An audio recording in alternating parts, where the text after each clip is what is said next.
Omulungi atulaba nkwaniza nnyo nate mukadde kano we tukutuusizaako embeera y'obudde wano ku Bukedde TV. Omwanjuzi nze Lubega Micheal. Enkuba etandise okutonya mu bitundu by'eggwanga ebiwerako era we ziweredde essaawa 3 ez'enkya ya leero.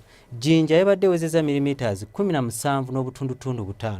Kampala yabadde ewezezza milimitaazi 14.7 so nga ate yo mu Ntebe zabadde ziweze milimitaazi 3.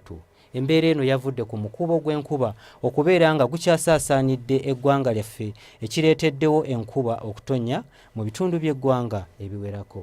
Olunaku lw'enkya tusuubira enkuba okutonya ku lubalama lw'ennyanja Nalubaale n'ebitundu ebyo ebiri mu Moroto, Kotido ne Kitugumu so nga ate ebitundu by'eggwanga ebisigaddewo ebirala tusuubira akasana okeera okutandika okwaka nga bwe kakubaakubamu.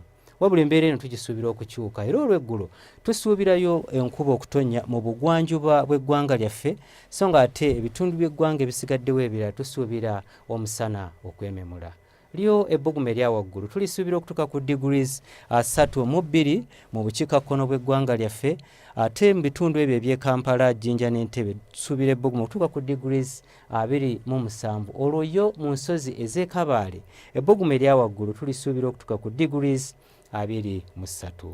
Bwe tweyongerayo mu bibuga ebimu ebiri ebusukkansa lw'eggwanga lyaffe mu Nairobi tusuubira omusana okwememula ate yo mu Dubai naye tusuubirayo akasana okwaka. Olwo mu Amsterdam tusuubira enkuba okutonya era nga n'ebbugumu erya waggulu lijja kutuuka ku degrees 9. Ebyo tusobodde okujjira mu kitongole ky'eggwanga ekivunaanyizibwa ku mbeera z'obudde. Nze Lubega Micheal.